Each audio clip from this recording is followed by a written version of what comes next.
Family entertainer movie అనుకుంటున్నాను. So Venkatesh గారు 90s వాళ్ళకి చాలా ఫేవరెట్. సో ఇప్పుడు మాకు కూడా ఫ్రస్ట్రేషన్ అని చెప్పి అది ఇది అని చెప్పి ఇప్పుడున్న యూత్ ని కూడా బాగా అట్రాక్ట్ చేస్తున్నారు. సంక్రాంతికి వస్తున్నాం బెస్ట్ ఫ్యామిలీ ఎంటర్టైనర్ మూవీ అని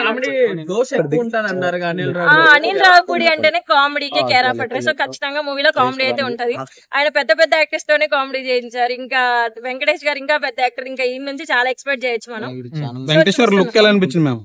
వెంకటేష్ గారు కొంచెం పంచాయి కట్టి పైకి లేపారు కదా సాంగ్ లో, క్యూట్ అనిపించిందా? సో ఆయన పాట పాడారు, ఆ పాట ఎలా అనిపించింది మేడం? ఏదో పొంగల్ అని చెప్పి పాట పాడారు కదా, గోదావరి గట్టు మీద సాంగ్ నాకు బాగా నచ్చింది. అంటే ఒక హీరోకి ఇద్దరు హీరోయిన్లు పెట్టడం ఎలా అనిపించింది మేడం? తప్పే ఉంది, ఎవరి రోజు వాళ్ళదే. అంటే ఇంట్లో ఇల్లాలు మళ్ళీ రిపీట్ అవుతుంది, పక్కింట్లో ప్రియురాలు లాగా వంటింట్లో ఆయన రిపీట్ అవుతుంది అనుకుంటున్నారు హిస్టరీ? నేను అలా ఏం అనుకోవట్లేదు. This one is new concept అనేది. అంటే ప్రతి సంక్రాంతి వెంకటేష్ గారు వస్తారు, మరి ఈసారి అంటే 2 పెద్ద సినిమాలు ఉన్నాయి, ఆయన సినిమాకి ఏమైనా ఎఫెక్ట్ పడే ఛాన్స్? ఏం ఎఫెక్ట్ పడదు. ఫ్యామిలీ ఎంటర్టైనర్స్ ఫ్యామిలీకి వెళ్తారు, కొంచెం మాస్ కోరుకునే వాళ్ళు బాలేకి వెళ్తారు, ఇంకా ఊరా మాస్ కోరుకునే వాళ్ళు గేమ్ చేంజర్. మీరే మూవీకి వెళ్తారు మేడం? గేమ్ చేంజర్ బడ్జెట్ ఆ రోజు ఆ బడ్జెట్ కి ఎలా ఉండాలి. లాస్ట్ ఇయర్ సైంధవతో నిరాశపరిచారు వెంకటేష్ గారు, సో ఈసారి ఇటు కొట్టబోతున్నారంటారా? ఖచ్చితంగా.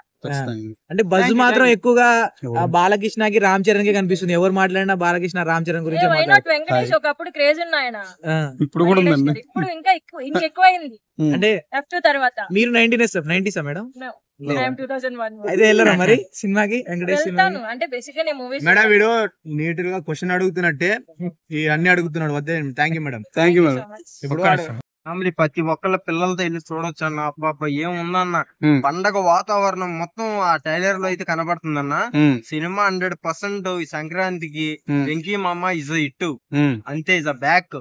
అది దుమ్ము లేసిపోయింది అసలు. ఆ ట్రైలర్ కట్ చేసే విధానం మాత్రం మైండ్ బ్లోయింగ్ భయ్యా.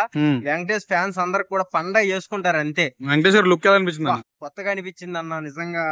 ఆ కట్అవుట్ నిజంగా తెలిసిన కట్అవుటేగా. అవును, అరుపులో కట్అవుట్, ఒక పంచ కూడా కట్టి లేపాడు సాంగ్ లో. ఆయన ప్రతి సాంగ్ లో పంచి కట్టాడు, అన్ని సాంగ్ లో పంచిన వాడాడు. అంటే పంచిన ప్రమోషన్ చేస్తున్నాడా? Ramraj cotton, Ramraj cotton, Ramraj cotton వేయండి, జేబులో చేయి పెట్టండి. చాలా బాగుంది. ప్రతి ఒక్కరు కూడా నచ్చేటట్టు ఉంది భయ. ఎక్కడా కూడా నెగిటివ్ అయితే లేదు, అన్ని కూడా ప్లస్ పాయింట్లే కానీ మైనస్ పాయింట్లు ఏమీ లేవు ఇందులో. చాలా అంటే చాలా బాగుంది. పండగకు వస్తున్నాం అన్న టైటిల్ కి ఆ ట్రైలర్ కి కరెక్ట్ గా సెట్ అయింది.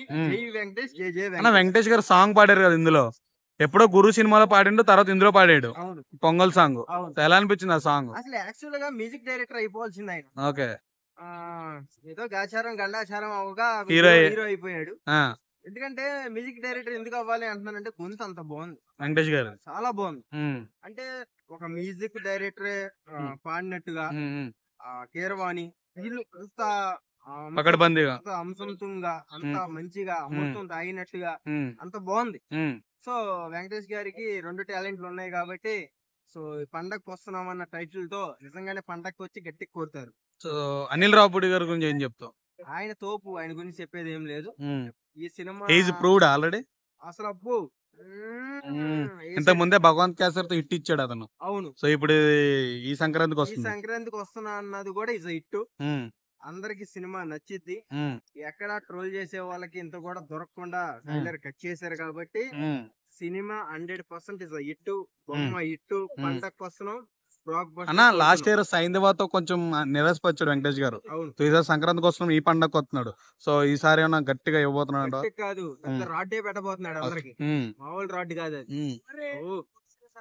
సో సినిమా ఓవరాల్ గా హిట్. పండగకు వస్తున్నాం, గట్టి కొడుతున్నాం, బ్లాక్ బస్టర్ హిట్. థ్యాంక్స్ అన్న.